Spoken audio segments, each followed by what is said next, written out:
that's the problem. A lot of people who are here don't know the information, but if you want to talk, or you think you might want to talk, you're going to have to go and do that. Decide not to talk. Yeah. I think the only topic that was entertained is matters pertaining to the budget. Thank you. Huh?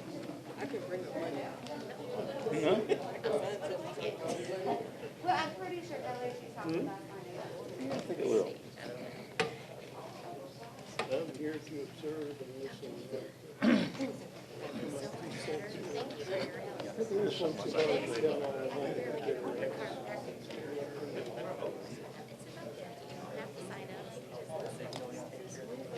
line.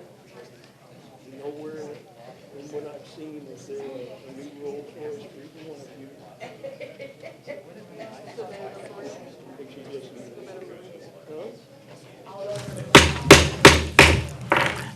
Thank you all for coming out to our special workshop tonight.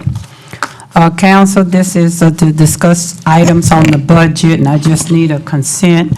Let the record show that Councilwoman Gonzalez, Councilmember Sagaro, and Councilmember Solomon is not here. Solomon, he is in TML training in San Antonio, and he made us aware that he would not be here tonight. So, Council, before we open this up, I would like to ask the council that each individual that's going to discuss the budget, it's only one item, and this is on the budget, will we give each resident 5 minutes to speak on any item that's on the budget? Can I get a motion or direction from someone if this is the way? Councilmember Boyd. I make a motion to permit 5 minutes to speak on any item within the budget. Councilmember Alvarez Mayor, I second that motion. of direction. All in favor? Yes, you can just raise your hand. All opposed? No. This is the yes. 1, 2, 3, 4. Okay.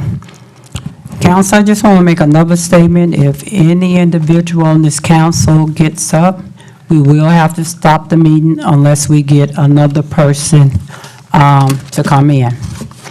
So residents, the council agreed that each individual that come up and speak on any item on the budget has 5 minutes. Madam Secretary, whenever you're ready. DS 23086, discuss and hold a town hall meeting regarding the fiscal year 2024 annual budget. Thank you. I don't have my agenda up here.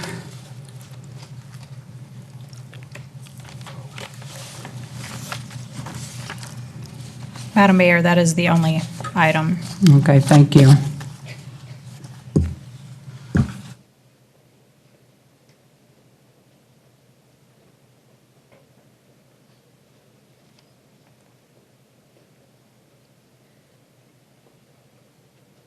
Thank you, Madam Secretary. The first person, Melissa Brown. Good afternoon, ma'am. You have 5 minutes.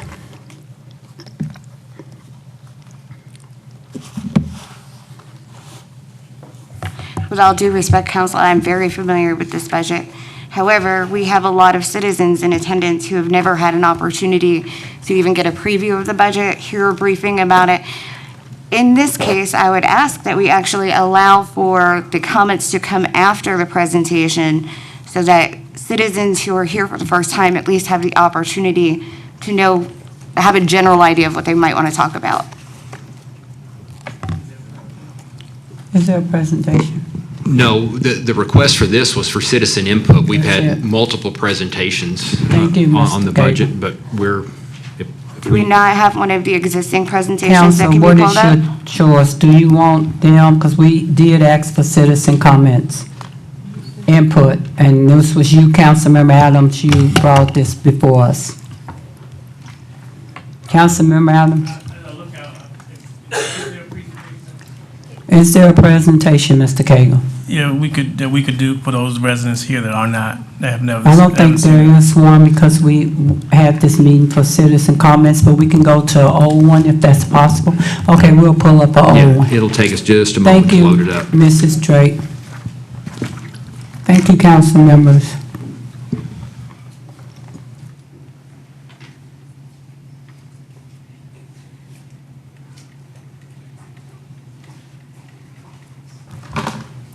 Please bear with us as we set that up.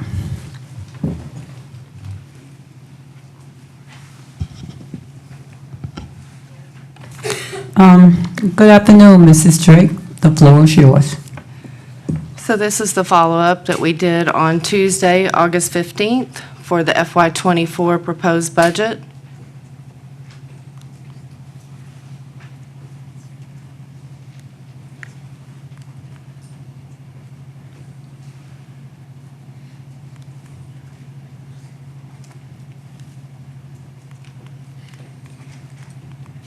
It's not working.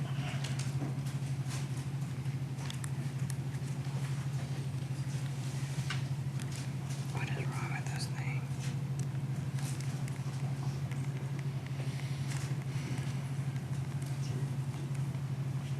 It's got plenty of battery.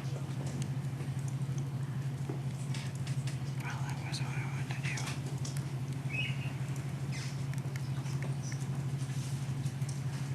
Mr. Wellings. Okay.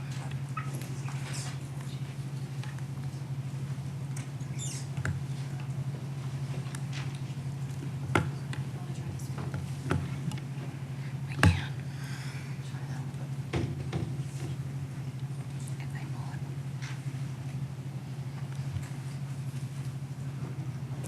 If there are any residents that came in, please fill out a form, and the only reason you're filling out that form so we can have some kind of order in which to call you.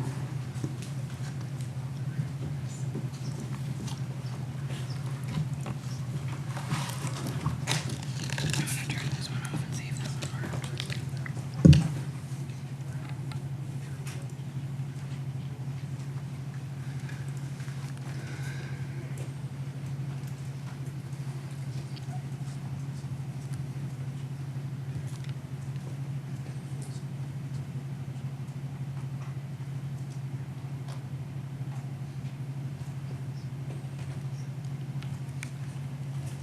And here we go. So for the budget schedule, tonight is the town hall on August 17th. The next meeting will be the budget public hearing. It's the second of two public hearings. It will be held on September 5th. And then the tax rate public hearing and the adoption of the budget and the tax rate will be held on September 12th. So for follow-up for changes to the proposed budget, well, first, there was the golf course expense detail that we went over on Tuesday, and this was just a follow-up to the August 1st public hearing. And this is where we clarified an item that had to do with the office supply account. And this was to explain that the general and administrative expenses that were listed under the office supply account included more than just office supplies. This is the detail that was included in that. And then we had two options. Option one was to list all of the line item detail for all of the golf course accounts. Or for option two, we could just list the contract amount that we pay for the golf course contract. Then for the general fund, the changes we've had since the proposed budget, we've received the certified tax roll from the tax appraisal district. And there was a shift with the property tax now that we have the final issue of the 2023 certificates of obligation bonds. The interest rates came in lower, so the debt payment will be lower. So there was a shift in the property tax. So we will actually have more revenue coming in for the general fund. And we're proposing to use those funds to pay for this fire department fit-for-duty physicals that includes cancer screening. Then the reductions in the permit revenue would be for the fees that were cut in half, and that would be $31,625. And then there's an addition of $15,000 for the legal department for requests for Attorney General opinions. We were notified after the budget was proposed that those requests for Attorney General opinions will now cost the city. And so we are proposing for all of that to be offset by interest income. And as you can see, this is a balanced budget, the revenues and the expenses balance. For the debt service fund, there was the reduction in the property tax, and that was because of the interest rates coming in lower for the CO issue. And here were the changes for that. And there is a difference here in the revenue and the expenses because there is use of fund balance for this fund. And then for the hotel occupancy tax fund, we're proposing an addition of $30,000 to pay for the inspections for the month of October for this new program to incentivize registration for the STR participants. And then for the RV park, we're proposing to add the funds for these upgrades, for the electrical upgrades, upgrade for the water for 20 sites, asphalt parking for the actual sites, and then landscaping. And that would also be covered by fund balance.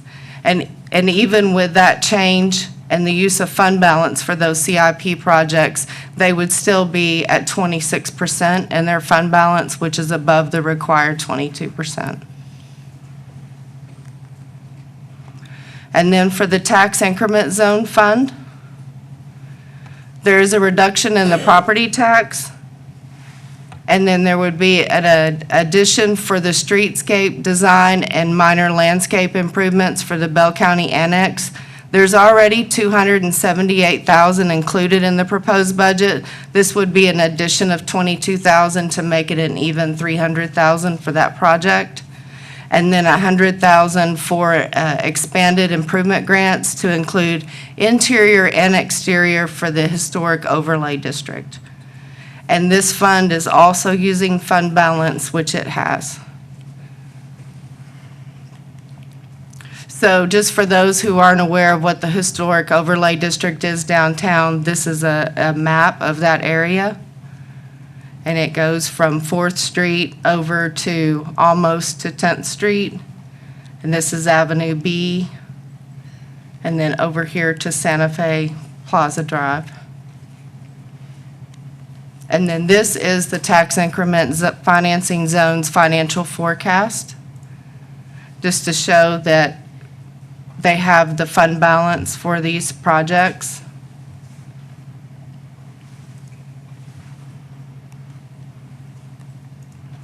And then on Tuesday, the council had provided the motion of direction for these changes to initiate the publication for the second public hearing. Thank you, Mrs. Drake. Now we will get back to our town hall meeting. Shirley Del Conte.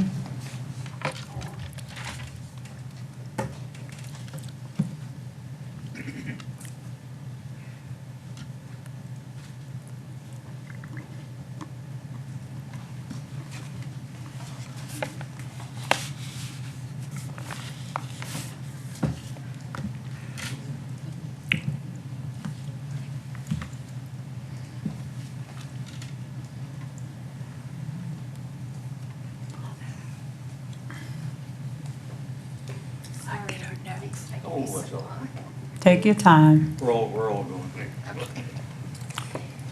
Good afternoon, ma'am. You have 5 minutes. Thank you. This is about the grant money that was donated to the animal shelter from Petco in the amount of $300,000, payable $100,000 per year for 3 years. I remember there was one airing, the initial one, that money had not been used for some reason. This money was donated for the spay and neuter of the animals so they would not be euthanized. Unfortunately, there have been euthanasia killings going on even before there was overcrowding nationwide because there were no programs. There has not been any accountability where the rest of this money, or all of it, has gone, except for one email that I have showing that money early on was used for remodeling inside the shelter. Doesn't seem quite right to me. And I know How much was the amount, ma'am? $300,000 total, Thank you. increments of $100,000 per every year for 3 years. And when was this year the money was given? I'm sorry. What year was the 300,000? I've been trying to remember. I would have to go back over my paperwork too. Yes, ma'am. I have all my paperwork on that, so I kept thinking I might hear something on that, but I guess not, because the shelter is killing over 200 animals a month. So I guess there's no need to spay and neuter since they're doing all the killings. So where's the money going? Yes, Is what ma'am. I'd like to know. All right. Same thing with the money from Fort Cavazos, from that animal shelter. All right. No accountability there either. Not heard anything about it. Appreciate it. Thank you. Melissa Brown? Good afternoon. You have 5 minutes.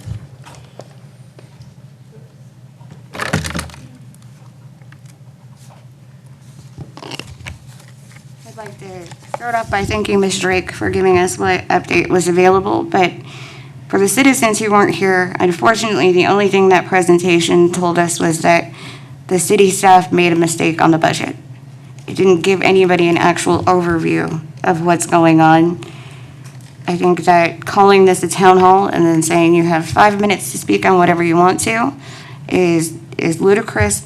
And in a town hall, there's back and forth question and answer. So Ms. Del Conte had just asked a few questions, and apparently there's not going to be any answer right away for her, so. We're going to do it at the end. That's why I want you to write down all of the questions, so we can do it all at the end, so everyone will have the opportunity to speak.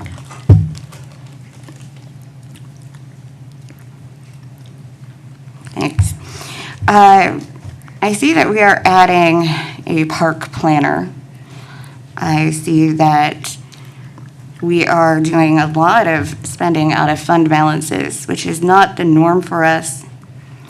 In the FY23 CIPs that are included in this budget for estimated actual costs from bond proceeds from COs for 2023, it said that we had an adopted budget of 20,000, but an estimated expenditure, or I'm sorry, 20 million, but an estimated expenditure of 32 million. So what are we doing with the extra 12 million that we hadn't already planned for? Why is so much of this put aside in contingencies? Even when you look at the 2022 CO, we've got almost $1 million just in contingency alone. Sorry, I had notes that I thought we'd be able to go through individually and one at a time, but you give me just a moment. Bigger question is, and I've asked this and posed this before, when it comes to KEDC and industrial development, we have an agreement that sets a specific price, and that is our fee that we will pay them. And that is not what our anticipated or expected expenditure is for this year in industrial development. Actually, it's well above what was budgeted. And then we also are expecting and budgeting to almost double that amount next year. So I'd like to know what's going on with that. Can you be more specific? What's going on? Is there a money amount or a certain amount? Yes. So I don't know how to be much more specific about it, other than we have a contract with KEDC. Says we give them $76,000 a year out of the general fund and the same amount out of water and sewer. But the general fund this year is paying much more than that to industrial development, or KEDC, and next year, we're listed for an even larger increase on that. So I'd love to know what's going on with that, or who and why the city council went over budget on training and travel from $51,000 to $66,000, and why there is $105,000 needed for training and travel next year for 8 people who should never all be going to the same event. We should never be left in a situation where we don't have any of our elected officials here in the city. An extra $12,000 for membership and subscriptions. Which one of our memberships increased by that much? That is a rather large amount, and while these sound like small numbers, if you get down to the percentage of it, we're talking about extremely large percentage increases on these. I'm going to skip ahead because I'm on a time limit now. So I'm going to ask about a couple things that were brought up during the preview. So we know that we are going to essentially be deficit spending this year. The city council set aside $2 million and just earmarked it for a homeless shelter. It hasn't actually been approved, allocated, appropriated, anything like that yet. Approximately, according to the preview, we were going to be $2 million in spending out of our fund balance. If we just take that money, put it back towards the general fund, we wouldn't have to go into any deficit spending on it. There was also discussion about increasing the drainage fee. I haven't seen anything come up about that. I'm wondering about that. And then there was a comment that was made about taking part of the money from the street maintenance fee that comes in and goes toward the maintenance and shifting that over to reconstruction. I don't see that reflected in the proposed budget, but it was Ma'am, your announced. time is up. Thank you. Mr. Michael Austin? Good afternoon, sir. You have 5 minutes. Good afternoon to you. Good afternoon to all of you, and thank you for your time here. I have a few comments myself pertaining to some of the budgets. Where I'm at in the historical part of downtown, 2 blocks down off of Gray Street, the sidewalks were never finished about 8 years ago, I believe it was. About 8 years ago, they changed some sidewalks, added in some handrails for the safety issues down there.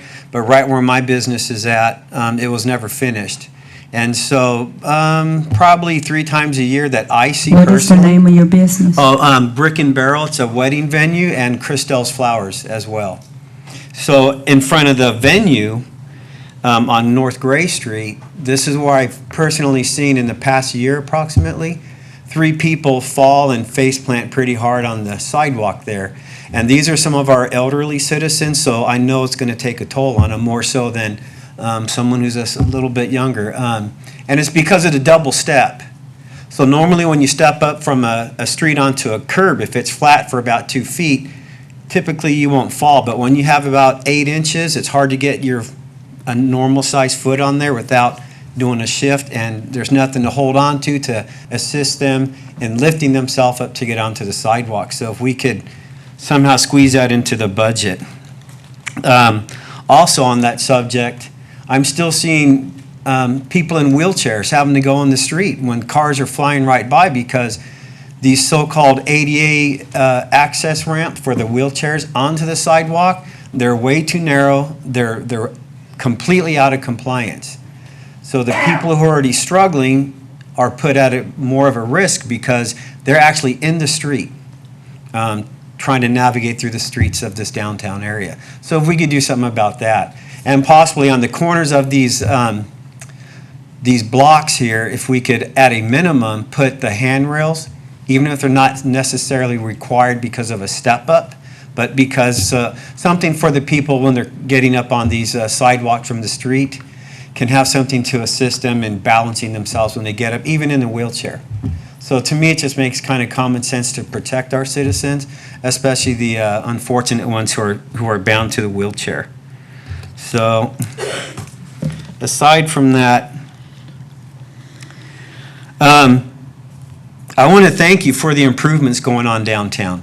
It's very slow, but I greatly appreciate it because I've been here on and off since '86, and some of the areas have not changed, not a single bit. Some of them have. It's slow process, I understand that, and I sincerely appreciate it. It's nice to come to work finally and want to be at work. When I look out my window and I see improved buildings and some improved sidewalks, this is great. It motivates me to want to invest more of my money in this downtown area and in our city. Because again, we are right next to Fort Hood, and you know there is a ton of cash with the soldiers spending because they want some entertainment and things to do themselves. So anyways, I'm not trying to say anybody's name, but Kate, right behind me, she's doing a fantastic job. KPD is on board. Code enforcement is on board. So things, again, they're moving along. But I think it would be great for Kate and the rest of the city, this downtown area. Maybe we can get additional personnel to help her, to assist her, and maybe it'll help speed things up a little bit. Because I would like to see some more improvements before I retire in the next few years. And I'm sure Kate would appreciate it as well, because there's a lot. She hasn't complained. Kate's a very positive person, but I can see from just observing how big this area is and how dilapidated it was allowed to get in the past before any of our times here. Okay, and I don't know what's going on. It just seems like at all these intersections, I'm seeing people fly with their vehicles just right through the stop sign, don't even slow down. And I'm talking about school zones right off of Veterans Memorial. Is it possible that we can install some cameras to get some of these idiots a very hefty fine or get them off the street, period? Because when you have people running stop signs, do you think they really care if they hit a kid or not? Or edge right by me? My wife was in an accident right up there on Gray Street and Rancière because some guy who was drugged out went around my wife, drove on the wrong direction of traffic, and then sideswiped my wife. But if we could have some cameras, maybe we can catch some of these guys and just get them out of here. Just get them out of the city, because I'm done with it. I know there's an ordinance that we can't do that, but if we can try to change the ordinance. Okay. Thank you, sir. Your time is up. All right, and thank you all. No, thank you.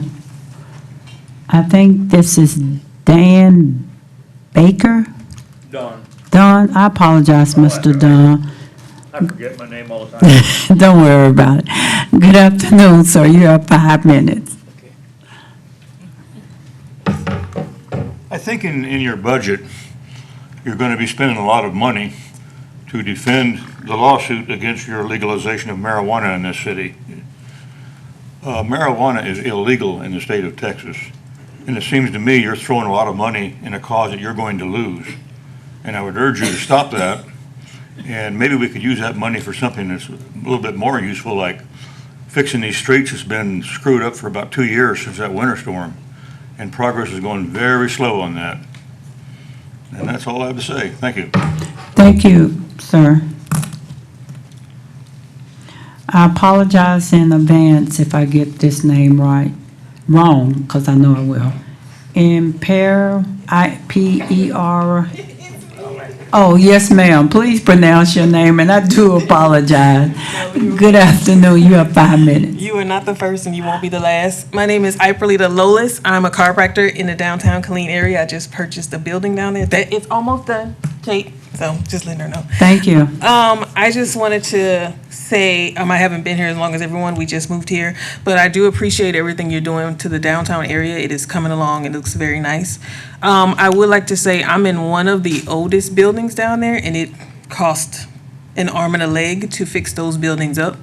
So if you guys could find it in the budget to help us, some of us, with the roofs of the buildings, because I don't know if you noticed, but there have been quite a few homeless people living on top of those and have torn them up substantially.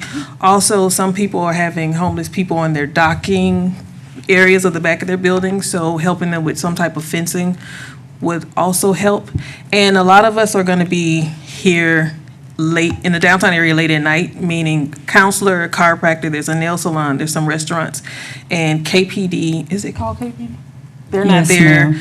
after 5, and they don't really work on weekends. So for some of us going out at night, it's going to be kind of tricky. So if we can find a way to just get a little help, extra help at the nighttime for when we're walking out. Thank you. Thank you.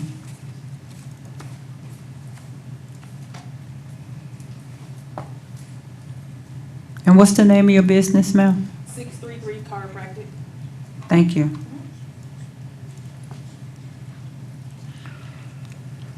Okay, Carlos? Good afternoon, sir. You have 5 minutes. Good evening, everyone. I just wanted to introduce myself. I'm a government student. I'm also a combat veteran. This is my first town hall. So I was scrolling through social medias and I saw this project, so I already think it's interesting. We got global warming going on, and I'm thinking golf course, green grass, family, military. So just turning around, not seeing somebody in uniform kind of tells me something's wrong. Is there a gap that we're missing in a military town like this? Is there a plan for military discounts, military appreciation day? Is there something that a government student can do to kind of bring ties together and see what this town can do? I share a very interesting story here in Killeen, and I think as I follow this project, I want to let everybody know my experience as a veteran, my experience in military towns. They provide a lot of stress relievers, whether it's going out for a drink, going out to a bar, going out to a restaurant, going out to the park. So I've seen a few things, going around town. I see some mold at playgrounds. I see that there is a lot of global warming issues. For example, I saw that our pipes everywhere they're breaking. I saw that homeowners are now responsible for paying for that. I see that the police department doesn't properly report accidents. Just last night, I was walking home from Walmart, heard gunshots, just took a knee. East End shooter, so things like that sometimes worry me. I want to one day be up there, be able to see change, be able to see veterans, a police officer in here, no matter what the project is. I want to be able to see the connection between government, military town, and even federal. I think a lot of the times we tend to just think about ourselves, but we are going through crisis. We have crisis at the border. We have immigration issues. We have just about everything thrown at us, and on top of us, we are running out of water. There is a lot of issues that I already love about this town. I can see that if we get the right people, the right business owners, the right ideas, the right military personnel to back us up, we can move forward and not just be proud to be a military town, be proud to be Central Texas, be proud to be Killeen. I think with all the changes we have going on, the changing of the fort, how did that affect the town? Changing all the signs, bringing stuff down, educating our kids what's going on, whether it's the military that puts out commercials or they put out ads, or if it's the city that comes together and has an event for 4th of July or Hispanic Heritage Month. So I'm just glad to see that this project is going. I like the fact that some business owners are here. I really want to get more involved and follow this through, be able to ask questions, and as I travel while I pursue my government degree, I want to come back and report, whether it's what somebody was talking about, public safety, ADA, are the ramps too steep? Do we need to ask DOJ, or do we need to ask for assistance other than try to cut budgets or be putting things aside that should have been priority first? All our sidewalks, they're going up, they look like houses.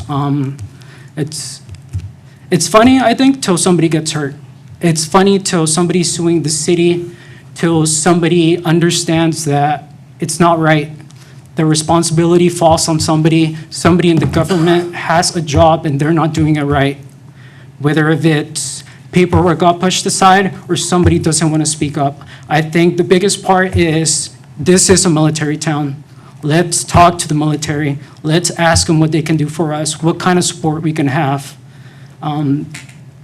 So thank you so much for your time, and I look forward to meeting everyone and hopefully sitting up there one day.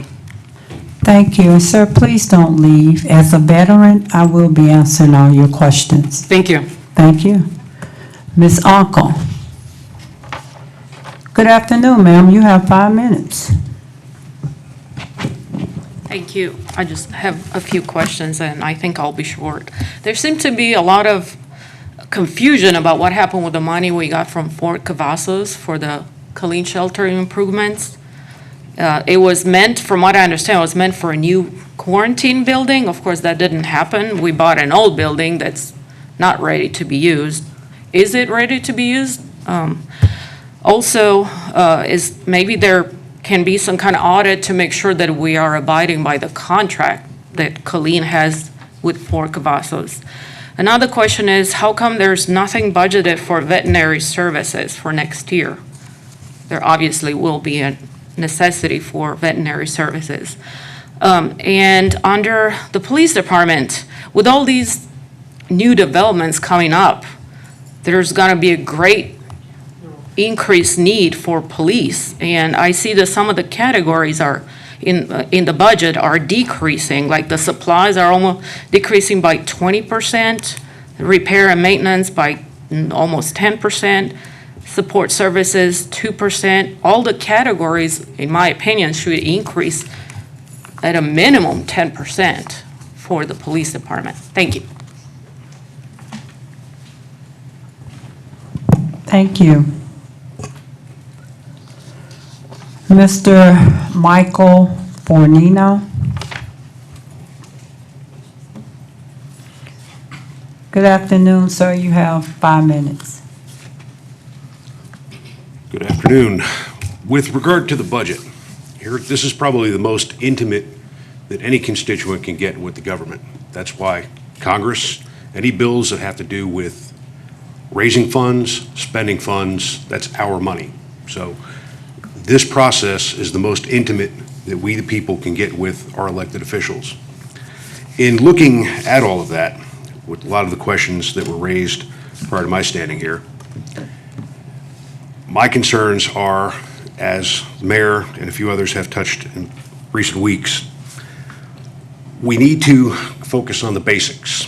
We need to have funding for more police. I would like to see a bigger pool of money going to not just equipping and training our police officers, but to recruit our police officers. We need more. Some months back, I detailed the workload per capita for our police officers versus New York City Police. And number for number, man for man, woman for woman, officer to officer, on even par, our officers are overworked, which means that we need more in the budget for our police. Okay?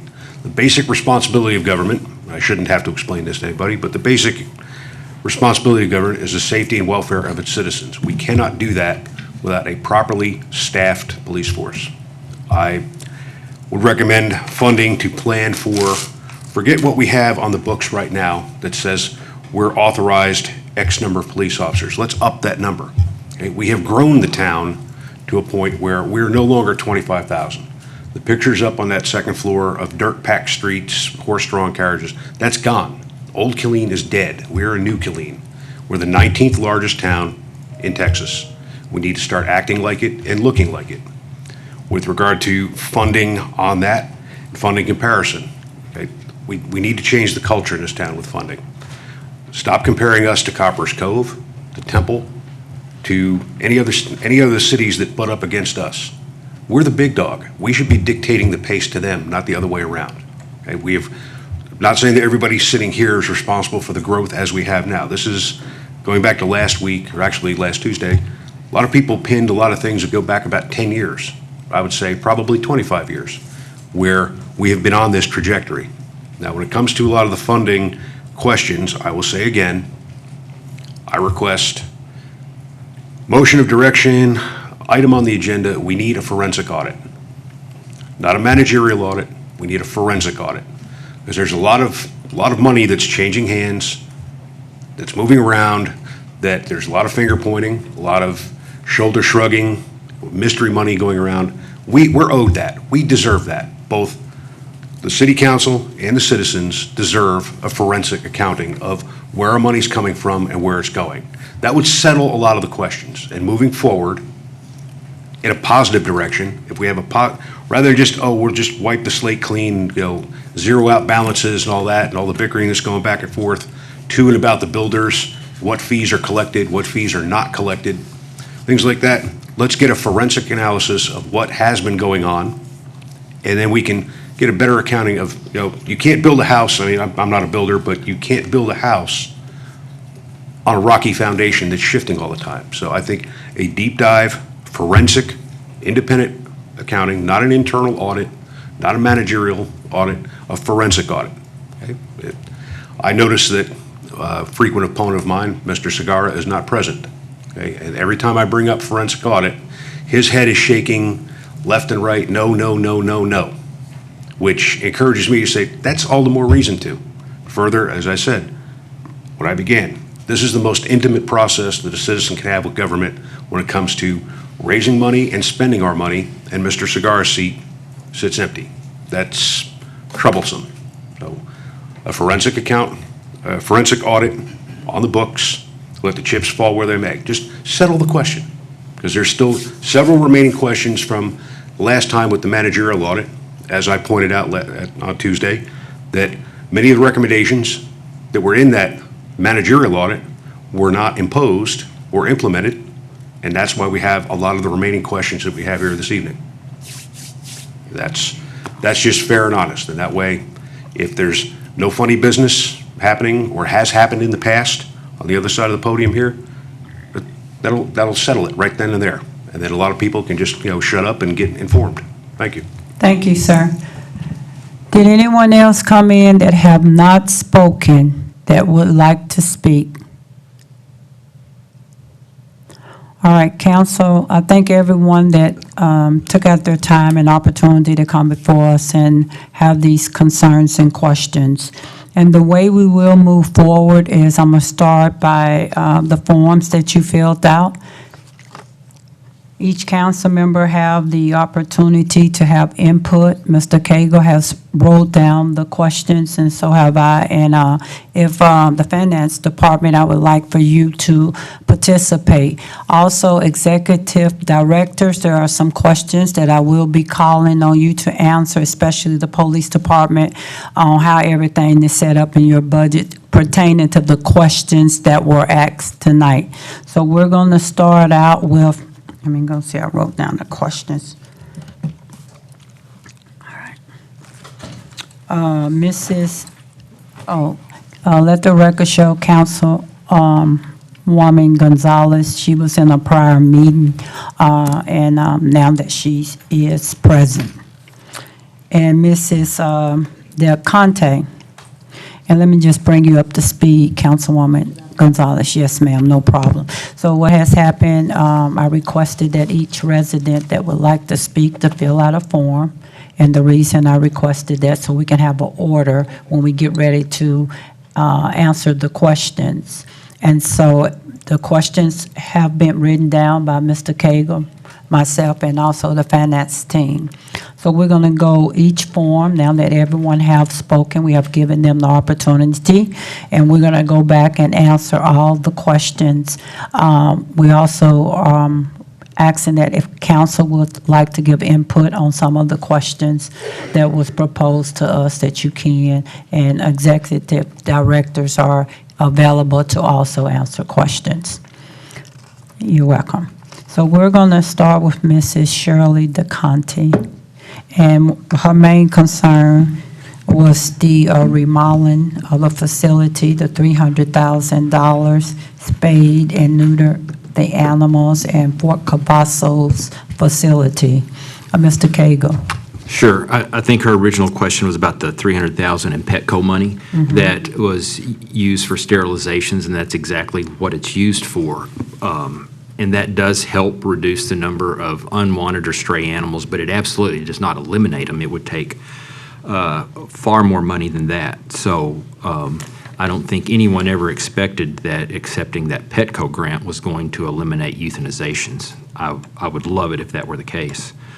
Fort Cavazos money, that was used to hire a number of employees, equipment for those employees, and yes, for an additional facility that we will be making ready soon and using that money. So I think that question was answered several times, but the vast majority of the money was for hiring new employees and vehicles, new animal control officers and shelter attendants is where the money went and will continue to go. Thank you. Any input from council? At the, Mr. Cagle, is it possible at the next Animal Advisory Committee meeting that somebody from staff give an update to that committee? Sure. What we would, and what we'll have them give is the number of new employees that were added with that money, all the equipment, and we're operating the shelter on Fort Cavazos now. So some of the employees are dedicated there. The majority of them are dedicated in the city of Killeen. But yeah, we'd be happy to do that. Okay. Thank you. Melissa Brown, Park Planner, CIP, bond process, $20 million, expenditures, $12 million, not spent, KEDC, Industrial Development, were given $386,000, which came water and general accounts. Industrial Development increase, training and travel increase, 12,000 membership and subscription. Deficit, $2 million not allocated. Fund balance, increased drainage fee, and part money for street. Mr. Cagle. Say the questions, please. Why did the city council go over budget on training and travel? Who was doing that traveling? And why do you need $105,000 next year? And how did the city manager's department go over budget in their own department? Thank you. Mr. Cagle. Sure. There were a lot of other questions, too. The first one that started off with bond proceeds initially was $20 million. Why $32 million? If you'll recall, that change was made at the council level, and the $20 million was a proposal early on, and we got rid of some projects, added other projects, and had the $32 million debt issue earlier this year. So that was all done in this room in multiple meetings. I'm not for sure, I don't have individual amounts for contingencies, but every project or every bond project we've ever done has some sort of contingency in it. And most of those are not adequate today. If you've seen the price increases in materials, you'll see I guess on our last council meeting, we rejected bids because they were too high, and we'll have more coming in the future that do that. Even when we have contingencies today, they're not enough when you have a lot of construction materials going up anywhere from 200 to 500%. So those are reasons for contingencies. And why are we paying more to KEDC? That was part of the budget process, and they had a request for additional funds, and it was granted. Deficit spending this year, there was a comment that we're spending fund balances, but there's only two fund balances that are decreasing. One is in capital projects, which that happens because there's one-time money and then it gets spent down. The other one is in the health insurance fund.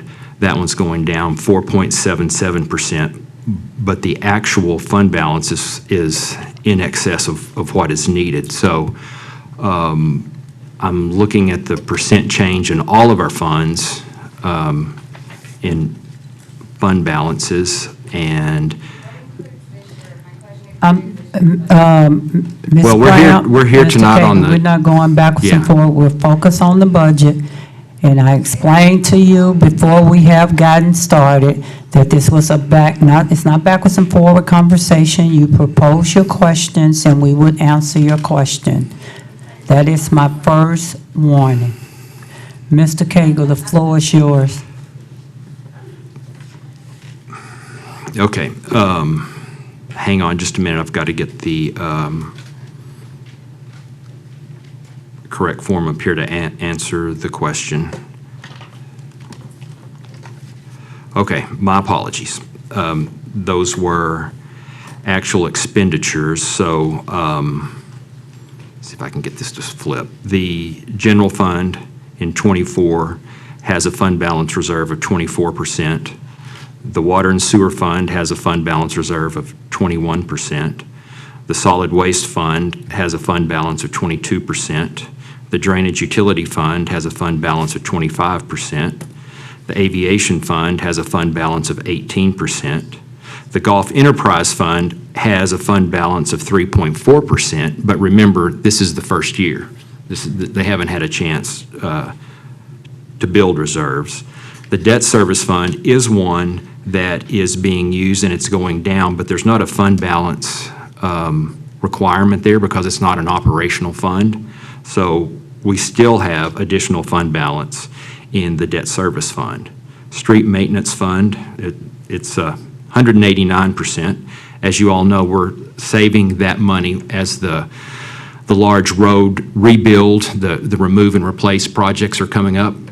Next year, you'll see a big negative there because all that money will be spent. The hotel occupancy tax fund, while we are using some fund balance, it's still at 26.78%. And then fleet services, 15.39%. But that doesn't necessarily need a fund balance either because those are transfers from other funds that have adequate fund balances. And the health insurance fund has a fund balance of 52.92%. So actually, our reserves are in excellent condition. Let me go back to the other questions now. Real quick, Madam Mayor, Sure. if I may. Can you explain what to anybody out know what the Yes, sir. percent mean? Yes, so what you look at is the total expenditures in the fund. So for the general fund, the FY24 expenditures are roughly $120 million, and we have a projected ending fund balance of $28.2 million. And in most operation funds, we try to keep between 18, 21% in fund balance, so those are emergency reserves. If we have a natural disaster, some sort of catastrophe, it's like a savings account. Now, we earn interest on that money as well. So the projected ending fund balances for all city operating funds for FY24 is $76.2 million. Did that? Okay, then, are we increasing the drainage fee? No. The transportation fee, I think there was a question about what we actually did in the transportation fee. That either goes for street maintenance or street replacement, and we're projecting to spend a little bit more in FY24 for street maintenance for overlays, and that is in the budget.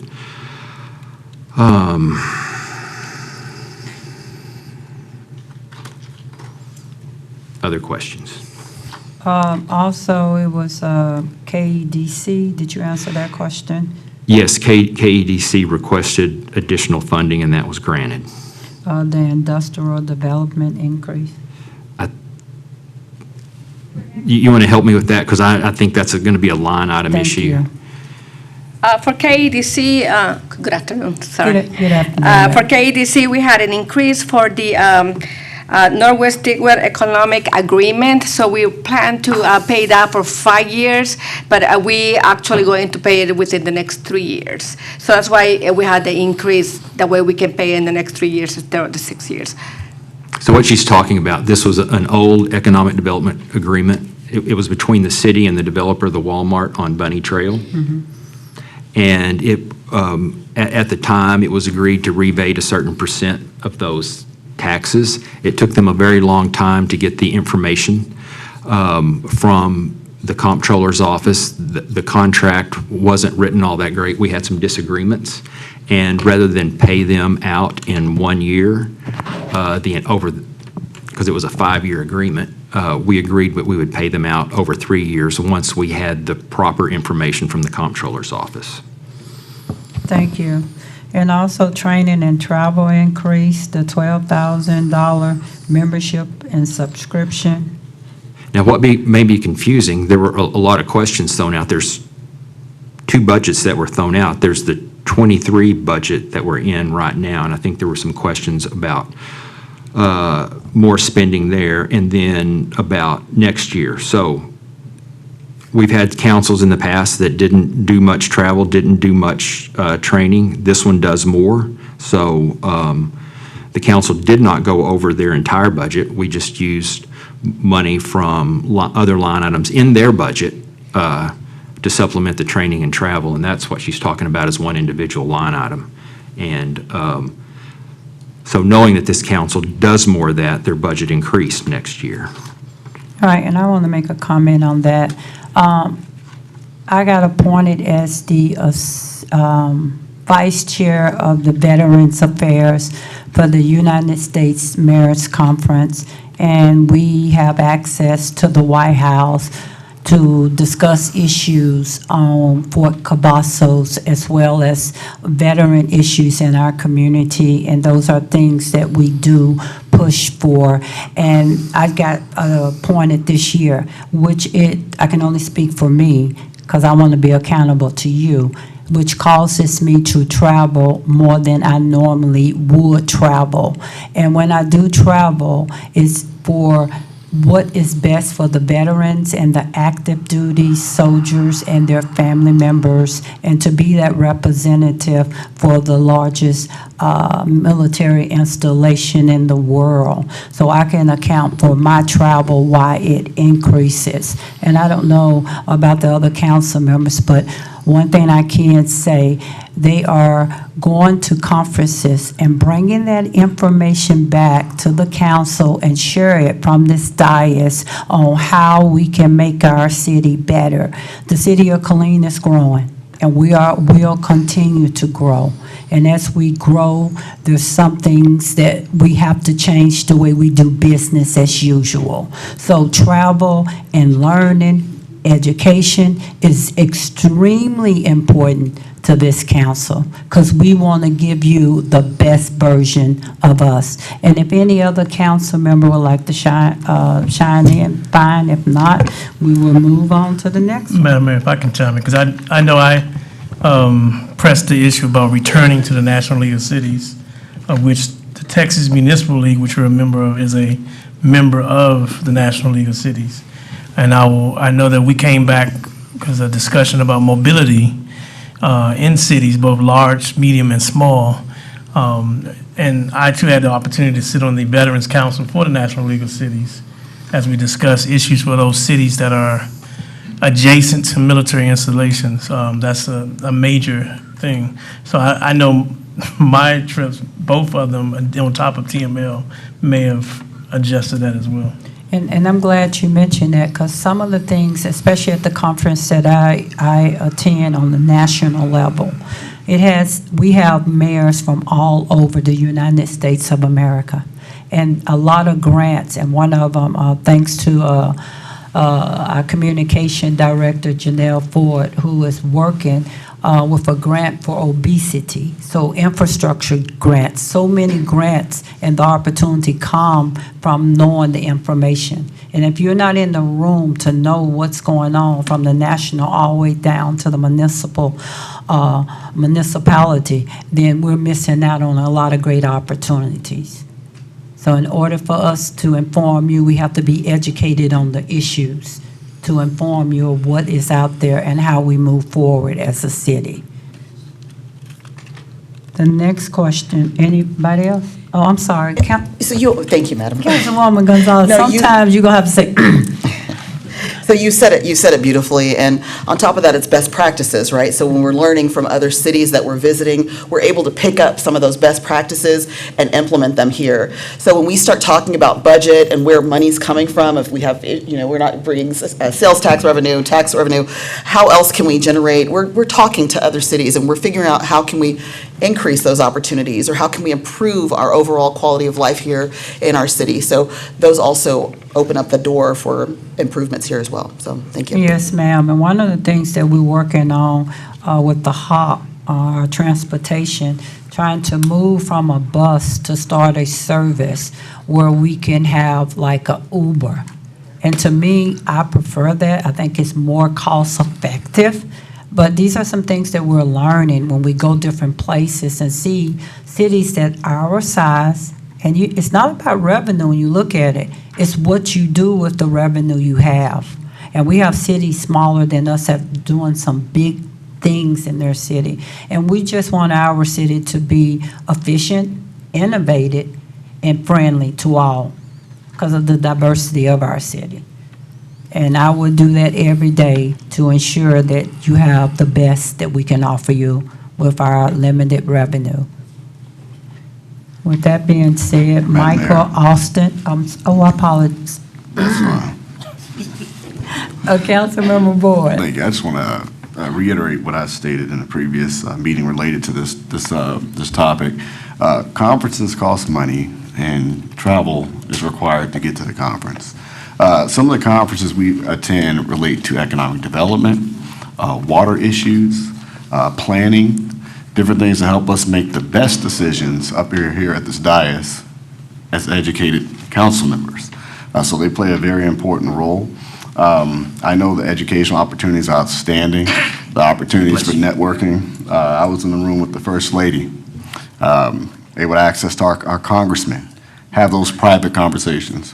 Those things do count. There are folks who recognize our badge when we're at these meetings, and a lot of people are familiar with our city, and they come engage us. And we have ways of transitioning those conversations about economic development, about how we can probably improve the city, what experiences are, and they're very valuable. It's a lot of valuable information that we get, especially when we're doing these in the expo halls, when we're talking to these folks. So Killeen is a well-known city outside of there, and for us to be in the place, it does count. I see it time and time again. Thank you.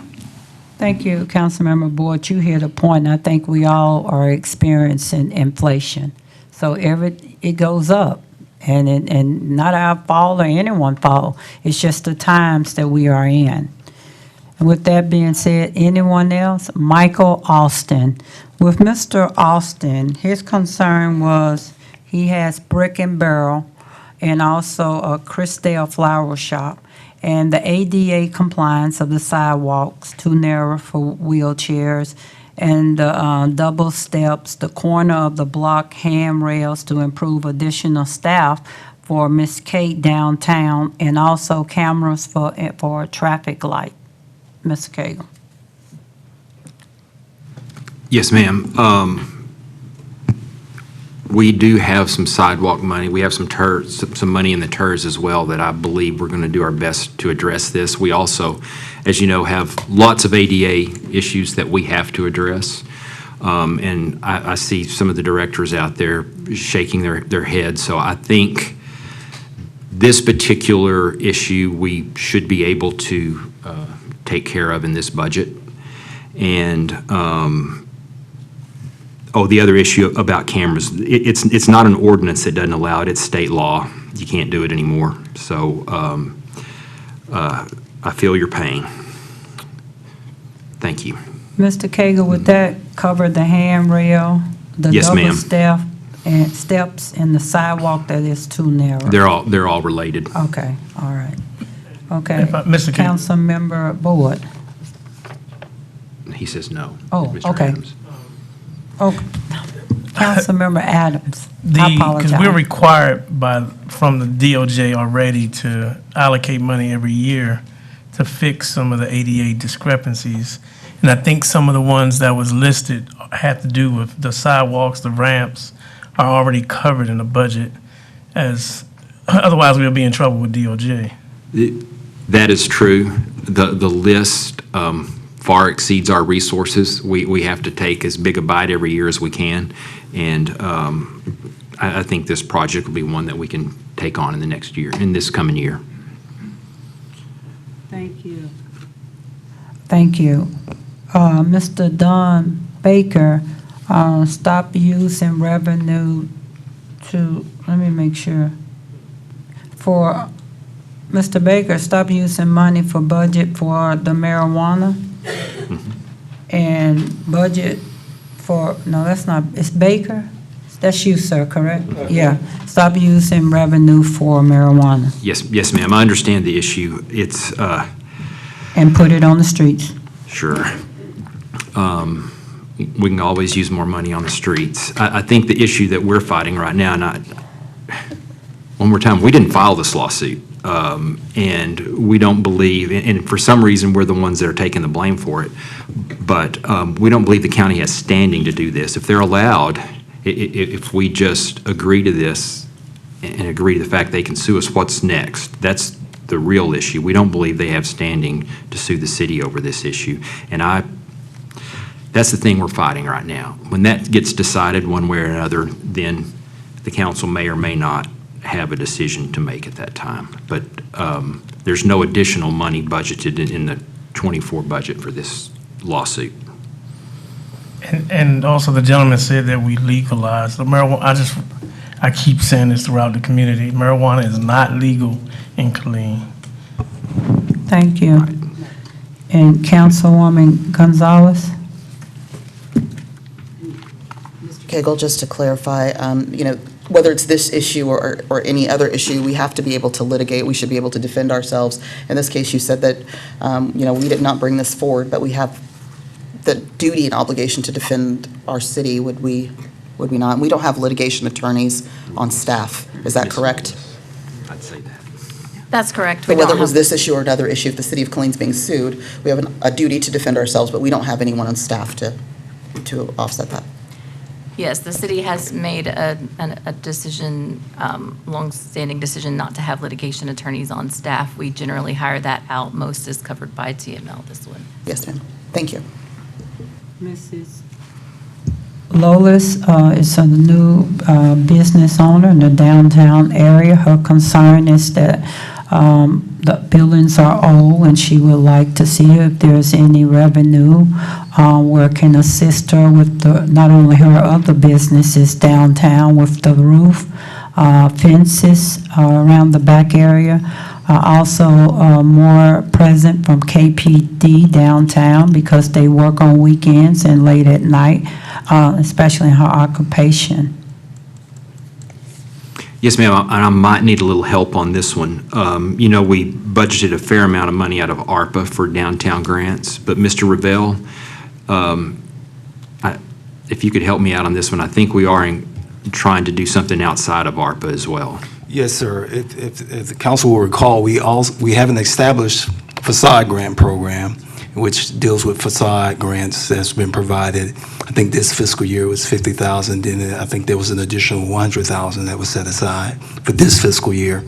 In addition to that, in this particular budget, and this will require participation from the TERS board as well, there's some additional money that's going to be set aside that will allow us to go beyond just facade improvements. So the improvements that were mentioned, like defense improvements, interior improvements, roof improvements, if that's successful, we'll have an opportunity to look at that as well. Okay, can you make sure that information is shared with her? Yes, ma'am. And Assistant Chief Gerhard, I would like you to speak on, I know we have a downtown community engagement unit, and her concern is they work on the weekend and also at nighttime. Good evening, sir. Good evening, ma'am. Yes, our community engagement units they're stationed downtown, and they've done a great service to the community as far as getting re-engaged with the community. That is their mission statement, and engaging with their business owners. The homeless outreach team is embedded with them, and they've done a lot of work downtown, and I believe I heard one or two people mention that they're seeing the results of that. As far as the after hours, obviously it's a small unit. They don't work 24/7. And I will address the more regular patrols at night with our patrol division commanders. We deploy our officers based on our crime trends. And one good thing is if you're seeing less officers, it's because there's less crime in that area. We're moving them and deploying them around the city where they're needed. But we don't want to abandon any part. So we'll be sure to engage with her and be sure that downtown is still covered. Thank you, because it's very important to me if we're trying to recruit business for the downtown area, and it's important that our business owners and our residents that do go downtown to engage, because we have a lot of great events going on downtown, and that is a problem. I think Mr. Fornino, and that's on the council, we have to do better with our recruitment, putting funds. So thank you all for everything that you do, because I do know that community engagement unit has made a tremendous impact on the downtown Killeen. So more patrols that, go out through the weekend and night with availability. We understand that. But it is important that we meet those needs as well as we can with the resources we have. And I'm truly grateful for everything y'all do. Thank you, ma'am. Thank you. Oh, Councilwoman Gonzalez. So thank you, Madam. And then also, I'll be happy to share any information regarding one of the town halls that I held. It was specifically focused on safety and security at the downtown area. And several of the business owners that were there were also talking about collective proactive measures that they could take together. And one of the recommendations, which I thought was fabulous, was sharing an off-duty security officer to patrol the area. And so while one is expensive, but I got really excited because if you take it and you divide it by 4 people, a salary for a couple of hours at night, it actually was quite affordable. So really, getting with the Merchants Association and Ms. Kate and having that conversation again, I think would behoove us as well. So thank you. Thank you. And Assistant Chief Gerhard and Mr. Reynolds, I need you to come up when I finish. I have questions. So Mr. Carlos, military appreciation, military discount, pipes are breaking, police doesn't report incident, BOSS program, soldiers and veterans are in crisis, KISD education, schools, about the military, and downtown events and sidewalks. Mr. Carlos, as a veteran myself, I do understand those concerns, especially when veterans are going through crisis. One of the things that we do have an excellent relationship with Fort Cavazos. I meet with General Bernardi every month. All the mayors come together and we discuss issues. The beautification of downtown Killeen, Fort Hood, Veteran Memorial, and also I-14, cleaning it up because we have soldiers and dignitaries coming through for Killeen on a daily basis, and we want to be on our best because we want those soldiers and those family members to want to come to Fort Cavazos and live in the city of Killeen. So those are our top priorities. I go monthly, the Community Service Council. I talk to generals all the way down to brigade sergeant majors and their spouses about the resources that City of Killeen have and everything that we can do in that joint partnership. Communication Director Janelle Ford and her team, Marcus, Miranda, Brad, and also Deanne work daily on my schedule and interacting on events from the battalion level, the company level, the platoon level, the brigade level, and even on the corps level where I'm speaking constantly about not only our resources in Killeen, but also just being there and helping them, just like yourself, government, to just explain to them what we do. So that's very important. The BOSS program, which is the single soldiers, are very engaged with our downtown area. Miss Kate put all of those things in place. this council voted to support the Memorial Day, the Veteran Day, that we provide all the resources for the parade and also the ceremony. They don't pay for anything. They can use any of one of our facilities. Mr. Lavalis is very engaged with the downtown. We have community events monthly, and we have people wanting to be a part and join with us. When it comes to discounts, we do not control businesses. Could be some of my corporations, but I know that I go to some. I do get a discount with my veteran ID. And also you have incentive appreciation. The downtown revitalization team put up the veterans pictures working with the Mount Warrior Museum. And we have soldiers and veterans to get involved to send their pictures through our communication department to ensure that we post them up. We are extremely engaged with Fort Cavazos, the soldiers and the family members. And we have more than me being a veteran. We have other council members, so I do understand your concern. And if you ever wanted to schedule a meeting with Mr. Cagle and one of the council members just to sit down and understand how the municipality work, we are more than willing to engage with you.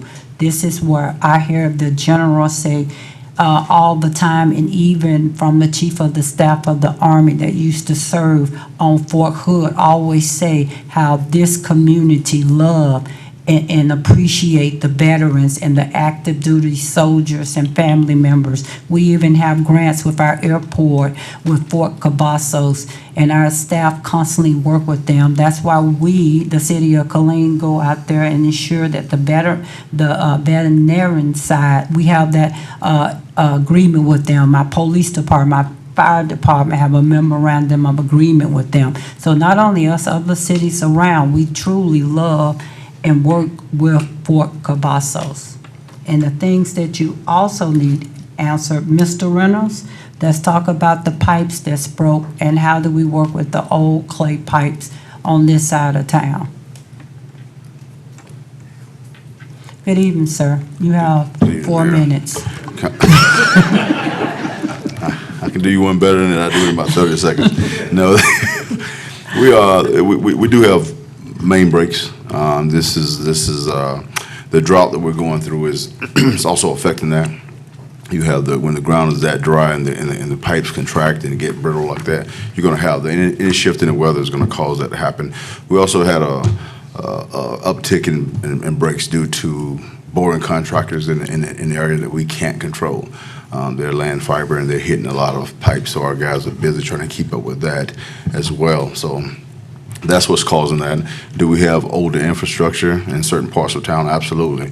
But we do have a focused analysis that we just got in from Voda AI that's going to be directing those efforts to do waterline rehab projects that's going to be coming to this body here in the very near future to do some waterline rehab in the northern sector of town. So we're working on it. It's a large infrastructure. And things are going to happen. We're going to address them as they happen, but we want to have a focused approach, and that's what we're going to be focused on in the coming months. Mr. Reynolds, while you're here, could you also talk about the streets, the maintenance on the streets, the sidewalk, and also ADA, since you're up here? Yes, as the ADA piece, as the city manager's already addressed, that's a DOJ-driven initiative that we're working on. There's a lot of ADA issues throughout the city that have been analyzed right now, from sidewalks to streets to ADA accesses across the city, and we will be addressing those as they happen. This is a problem that's existed for a lot of years, so we're not going to be able to fix it in one budget cycle. We're not going to attempt to fix it in one budget cycle, but we are going to take bite-sized elements and try to get that repaired. The issue that Mr. Austin was addressing downtown, in particular with the ADA issues that he was talking about with the elevated and uneven sidewalk in that particular area, no handrails. Ms. Kate Cazito had it already coordinated with myself and Mr. Zagers and our staff to kind of work through those issues, and we are having a focused approach to those issues. So those issues will be addressed in that area. As far as the street maintenance, we made some progress for the last 2 budget cycles. We've spent about $4.3 million each year. That budget has increased this year to $4.6. We're going to be spending $4.6 million this year in some focused areas. We'll be bringing that plan back to council here after the new FY kicks in to let you know what the plan is to do that, as we do every year. And so we'll be bringing that to council and to the public for everybody to know what the plan is for the street maintenance. Yes, sir. Okay, I think that's everything for you. Thank you, sir. Assistant Chief Gearhart, the police does not report incidents, I guess shootings or crime. If something happens and an incident happened, could you please explain to the residents as much as you can? Councilwoman Gonzalez, did you want to say something? Or you want me to wait till he finishes? We'll wait till he finishes. Okay, the process, or if they see it, report it. Okay. Hello, again, Mayor, Council. Just for some clarification, sir, when you brought up the reporting, was it accident reporting? I believe that's what you referred to? Correct. Crash reporting? Okay. Crash reporting. I can address both, but to address the citizens' comment about crash reporting, we do report all crashes to DPS that we respond to, with the exception of very minor private property crashes, say a fender bender in a parking lot with no injuries. We do not report or investigate on those. Those are handled as a civil matter between the drivers. But all crashes we respond to, we do file police reports through DPS, through the crash system. And so I'm not sure exactly where that's coming from. I'd be happy to talk to you offline, and I can determine what the concern is there. But I can assure you that we report on all crashes that we respond to. As far as other criminal offenses, again, we get a call for service, whether it comes in administratively or through 911 through the Bell County Communications Center. That goes into the call queue, and our officers respond. They're prioritized based on the seriousness of the call and the availability of officers. We respond to the scene. The officers will meet with complainants if they're available, and they will determine whether an offense was committed, an offense or a reportable incident. That may not be a crime, but it's still a reportable incident. And all those cases are filed through that process, and they are followed up by criminal investigations if necessary. Thank you, sir. Mr. Lavalas, could you come up and talk about community events? And Councilwoman Gonzalez, you have the floor. He's in. Thank you, sir. Mr. Lavalas, Councilwoman Gonzalez can go first, but I want you to talk about our community events downtown and how people can get involved. Councilwoman Gonzalez. Sure, and you gave a long list about the military and the programs and how we're working. I just also want to mention that this council also just approved the city to start working on an initiative for Purple Heart events, to start partnering with those organizations again to start, next year during the Purple Heart Awareness Day. So, yes, ma'am, that's I'm very good proud of because that. we are a Purple Heart city. Before you start, Madam Mayor, because I still want to address Mr. Carlos, I would suggest go to our website, the city secretary site, and fill out the committee volunteer form. And there are a list of committees, there are vacancies coming up that we will have to decide to fill, and that'll be your opportunity to get involved in the city. Perfect. Thank you, sir. Good evening, Mr. Lavalas. Just tell us about what's going downtown and how our residents can get involved. Sure. Good evening, everyone. So we've been doing the downtown events pretty much on a monthly basis. A lot of the events that we have are definitely open. They're free to the public. Also, if people want to get involved in them, all they have to do is go to our website, KileenTexas.gov. On our website, we have information on how to be a vendor. So you can go on there and register. So if you're selling items, have a food truck or a business, you have opportunities to participate. Also, there's volunteer opportunities as well for those that just say, hey, I want to get involved in the events, help out. I get a lot of those inquiries. That process is also easy. You just go on our website and there's an application on there for you to sign up to be a volunteer. So with these events that we're doing, I heard some mention about 4th of July. We just recently did our 4th of July celebration, and we had a fireworks show, lots of vendors, kid activities, live entertainment. And so our whole goal is to keep these events going, get people downtown, get people excited. And so anytime there's an opportunity to get involved, I'm definitely a POC for you. All you have to do is just reach out to me via the website or give me a call at my desk, and I can help you with any other questions that you guys have about events. Thank you, sir, for explaining it to our residents. Thank you, Mr. Lavalley. And the reason we're continuing with our community events, because we want small business owners, which are the backbone of our community, to go downtown and open up a business and renovate some of the buildings that's downtown. So we need foot traffic, and that's how we keep it engaged. And this council here is very focused on the revitalization of the downtown Killeen, and also the staff, city staff is connected to it. Ms. Anka, the quarantine building audit for Cavazos, veterinarian services and budget, and decrease in police department. Where's the assistant chief? I think I can answer. Oh, he That got was it, a sir. general He question. said he has it. So first of all, on the Fort Cavazos money, I think I answered that already. The majority of the money went to additional personnel and vehicles. But can there be an audit of Fort Cavazos money? Sure. I mean, you, on the audit committee, you might want to ask Mr. Grady to do that. It'd be a very simple audit. No money for vet services. I don't believe that's the case. I see Judith shaking her head, and she can give a more detailed answer. Yes, the plan is for fiscal year '24 to hire a veterinarian. So we won't need veterinary services because we're actually going to have veterinarian staff. Thank you, ma'am. And the last person, will you finish? No, ma'am. The other one was that some accounts are decreasing in the police department. That happens in every department. That's kind of a hard thing to answer, that every account in every department should go up every year. We would have a huge budget deficit. Perhaps you buy new radios one year and you don't buy them the next out of that account. Why would you budget more money if you don't need to buy radios that year? That's just something that comes to mind. That happens in every single department. Overall, the police department budget is going up. Thank you.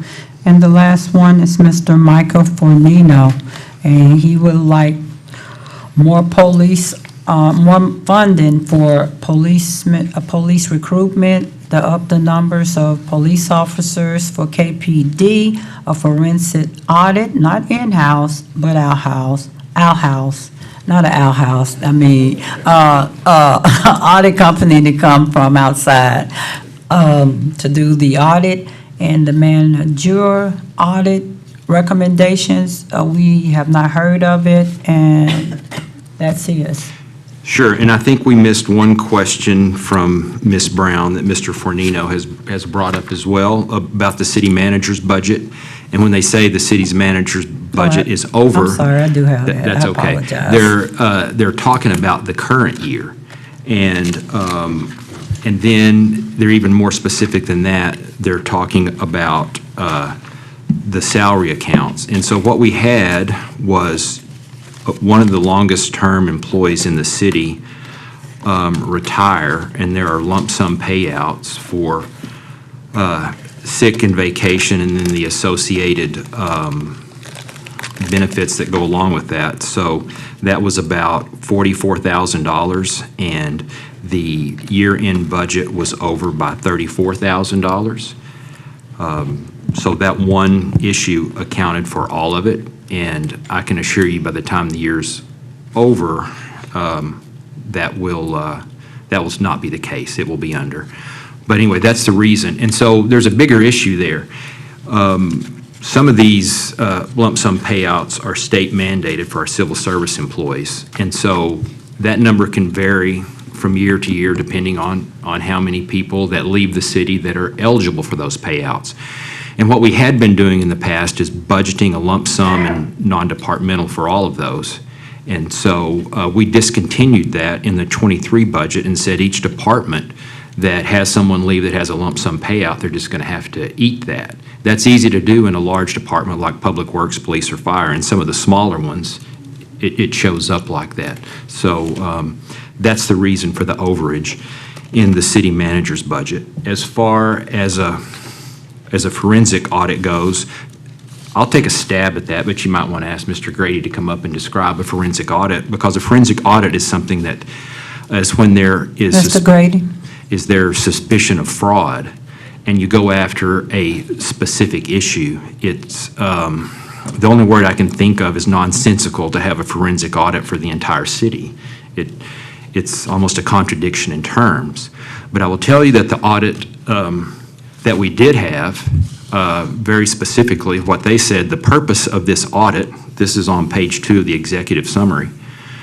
I'll just read the whole paragraph. In an effort to enhance transparency and to help repair the city government's credibility, the City Council authorized the city manager to contract with McConnell and Jones to conduct a thorough risk-based analysis targeting long-standing issues both before and after the recall election that were believed to have contributed to the city's current financial condition. The purpose of the audit was to determine if fraud and/or gross mismanagement existed and quantify, if applicable, the city's financial losses relative to identified incidents. So there were aspects of a forensic audit, but there were, to my knowledge, maybe Mr. Grady can answer, no known issues of fraud that were targeted. It was just, in general, there's fraud somewhere. And Good evening, sir. And thank you for coming up. Sure. Yes, this is where I came in 2017. And by the way, I'm told I look really mad on camera by my daughter, just so anybody watching at home, I'm not mad. This is just my face. But, so in 2017 is when I got here, and this is when this was all coming to a head. And actually, the original RFQ that went out was for a forensic audit. But McConnell and Jones got the offer, and they made the offer, and they got accepted by us. And they were the ones who argued that you really don't need a forensic audit. We can do a deep dive. We can do a deep dive on the management audit. But if there's no specific allegation of fraud, that's typically where a forensic audit would come in. So it'd be more pinpointed. You can do one, and I guarantee you'll find stuff. But whether it would be worth the cost, I don't think so. What is the cost, about $320,000? It was $500,000 for the management audit, so probably. a forensic audit, so of the entire city, so that means, I guess, trying to follow every single dollar, it's going to be millions. Yeah, it would be like, like in CSI, you wouldn't send a CSI unit to canvass a apartment complex where there hadn't been a crime looking for DNA. You got something has occurred, and then you bring in forensic auditors or forensic accountant to quantify the extent of the damages. And this is going towards a court proceedings where typically the forensic auditor would be an expert witness. All right. Thank you, sir. Thank you very much. So everyone that came, Council, Mayor Pro Tem?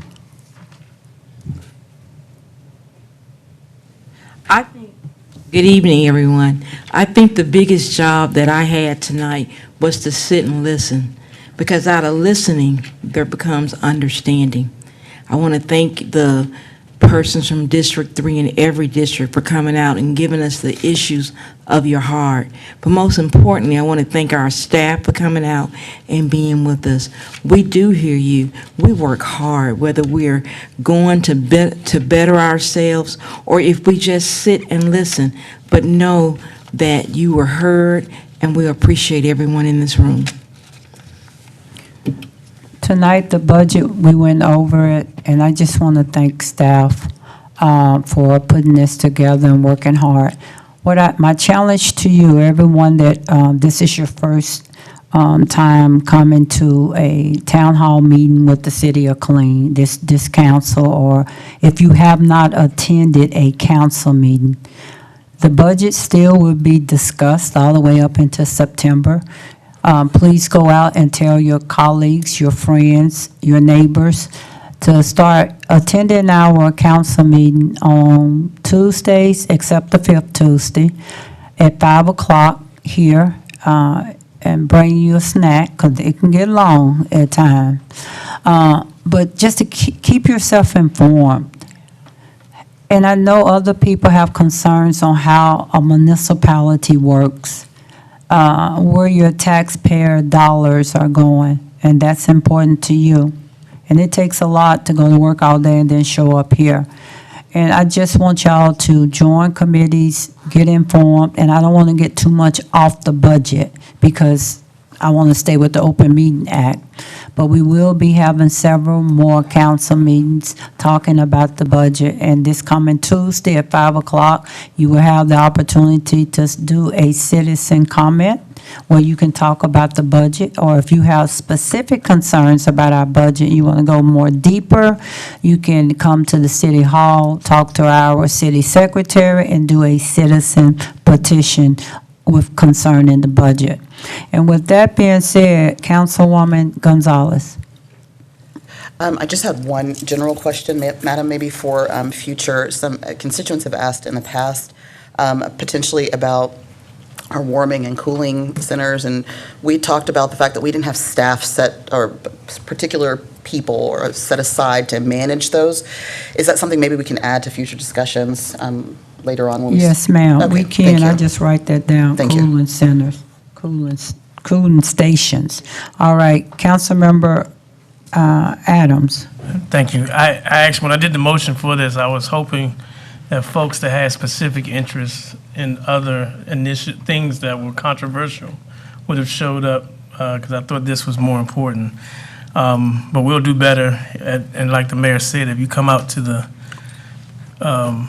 even be careful with saying this and don't throw your placards at me, but we have a full house, and all of y'all speak, we're here to listen. But I don't know if it's required, are we required to post the denied, any budget request that you did not submit to us?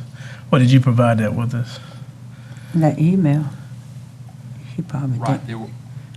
Excuse me, in two ways. There was a lot, I think I talked about. The biggest disappointment in this budget, there was a lot that didn't make it in the budget, and we listed some big categories on the PowerPoint, and then I think, did we email?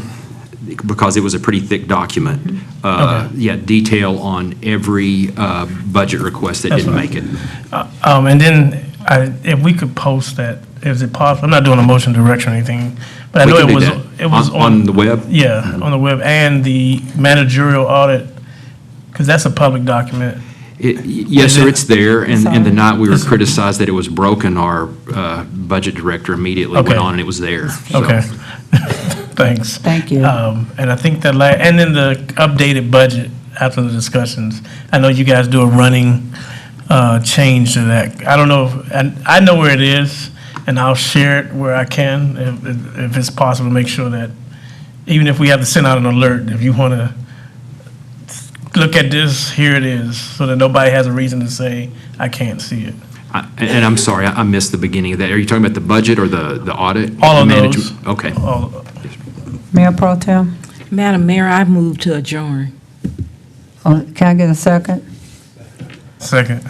All right, I got a motion and a second. Once again, thank you all for coming out tonight. Meeting adjourned. All in favor? Aye. Meeting adjourned.